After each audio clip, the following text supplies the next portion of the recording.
Slowdown blues hitting equity inflows in mutual funds.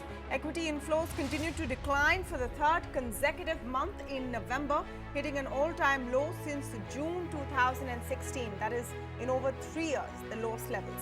And this is as per data released by the Association of Mutual Funds in India, or AMFI.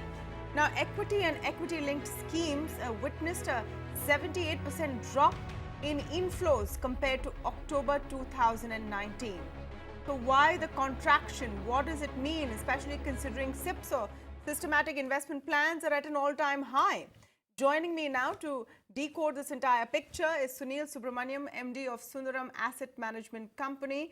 Mr. Subramaniam, thank you so much for speaking to us on the India Development Debate this evening. Put into perspective for us the numbers that we're seeing, because it's the third consecutive month and a fairly steep drop in equity inflows. So I think what you're referring to is the net inflows, that is the gross inflows minus redemptions.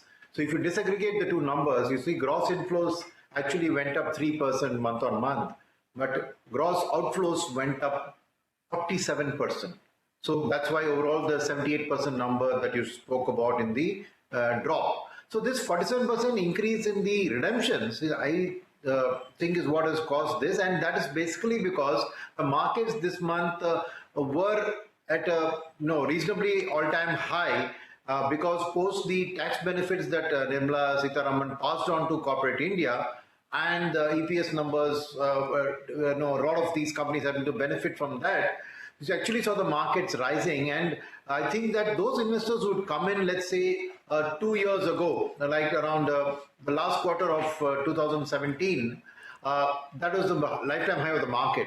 So after that, the correction saw a lot of them, obviously a lot of Rona Dhona in terms of their NAVs falling down. And now that it's come back to that, I think there's a lot of a relief profit booking.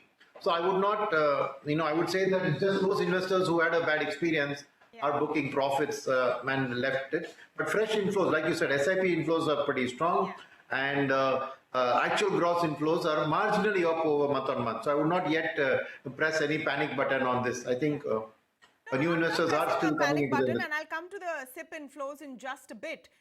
But just to get a sense from you on how this reflects the overall mood. And like we've been saying, this is the third month in a row. You're rightly saying that those who finally saw some profit and were quite worried about their NAVs the whole year have maybe pressed the trigger when they've got the chance. But what is it telling you about the sentiment and mood in the market and among investors? I think what it's telling me is that long-term investors who have come in through the SIP route are continuing to retain their faith. I think that investors who've been there for a longer time already, right, they are tending to look at the economic growth not being in sync with the market's growth, right? So I'm sure that a lot of them are feeling that, is this run-up justified? And so maybe the HNI segment, I don't have a breakup of how much is HNI, how much is retail.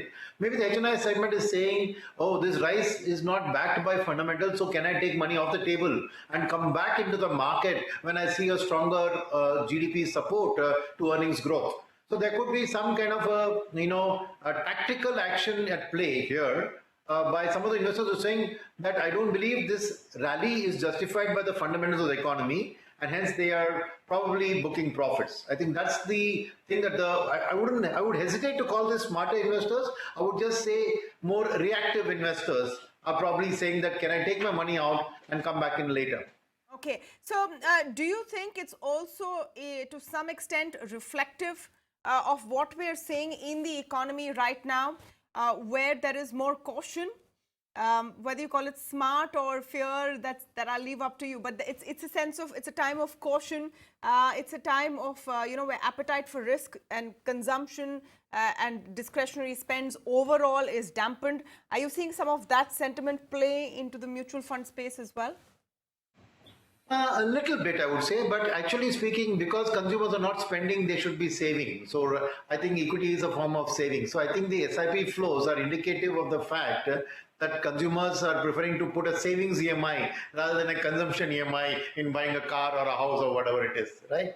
So I would say that yes, there is a you may call it fear, you may call it whatever like, but the fact is that ground level economic data are not supportive of a long-term future. So some of the reactive investors are reacting this way, but I don't think this is a sustainable thing. I think if data changes, automatically these people will come back. So I don't think it's any trend here at speak. It's just that the recent rally meant that there was a relief rally. Suppose you put a mutual fund and you started at 10 NAV and now you're at 8 and it's come back to 10. You think that, okay, I've not lost any capital, let me pull my money out and then wait and watch. So I think that's a perfectly human reaction and that's fine. And you should be prepared for that. Now, at the other end of the spectrum, and I think this deserves a little bit of more detailing, let's take a look at the SIP figures, all-time high. And we've seen a growing trend there. I think in the last couple of years, if I'm not wrong, Mr. Subramaniam, do correct me, we've also been seeing this as a growing trend post-demonetization. Maybe one of the fallout has been, this greater participation in SIPs, etc. How do you see that going? Is it perhaps a lot of people who are locked in and then are just continuing to go with the flow, or those with longer term plans and goals? So I think one thing is that I would give credit to the whole advisor stroke distributor community. That two things happen. In the previous bull cycle of 2006-7, you saw similar strong retail participation, but that was more into lump sum. And so when the market corrections happened around 11, 12, 13, they all walked out in a hurry with very bitter experience. Yeah. This time around, when the fresh flows have been coming into the industry on the back of good performance, I think the advisors have been very smart in terms of telling customers, don't come in with the lump sum, come in with a monthly kind of inflow into the market. I think that trend has been well marketed by advisors, and I would like to thank the whole advisor IFA community for doing that. The second aspect, more recently for this month's numbers, I see a lot of advisors in my interactions across the country who are telling customers, look, equities are still a good long-term assets. So maybe you feel the valuation is high, don't put all your money in one go, put it through an STP, put it into a debt fund or a liquid fund and do a monthly systematic transfer into equities, because you can average out your exposure over the next 12 months. I think that's one of the reasons SIP flows are at lifetime highs at the same time while you're seeing a net inflow being negative. So I think that people are saying, let me stagger my exposure. There are big events ahead of us. There's a big budget coming up. There's the US election, there's Brexit related elections in the UK. There are a lot of event-based things lined up over the next few months. And hence, maybe advisors are also telling their customers, please stagger your investment into the equity market at this point in time and put it over a 6-month, 12-month period. That could be another explanation for the strong SIP book this month. Okay, so going forward, how do you see this trend panning out, Mr. Subramaniam? Do you see it continuing? Because we've seen now a similar drop in net inflows for 3 months. SIPs are going strong. Looking at the uncertainties that you're speaking about, global, domestic, economic, budget, political, etc., etc. Do you see more and more people maybe going towards SIPs? What is the trends that you are gleaning in the sector? I think more people are going towards what I would call as STPs. SIPs are systematic investment plans, STPs are systematic transfer plans. So people are parking their money into liquid schemes and then giving a mandate to transfer that to equities over the next 6 to 12 months. I see that trend picking up a lot in a time of uncertainty, because everybody knows that in the long term equities is a good asset class.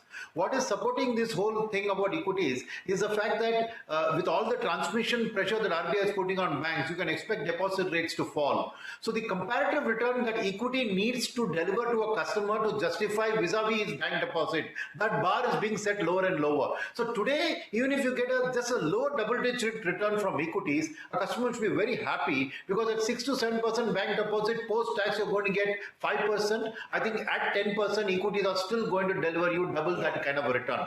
So equities will continue to be a attractive asset class, may not give the kind of fantastic 20-25% per annum returns of the past, but even at a 10 to 12 or 15%, they are a very good asset class, well beating inflation. So I think that customers are I think convinced about the long-term potential. All they're doing is they're going to do is stagger their investment rather than put as lump sum, stagger it through STPs into the equity market. Absolutely.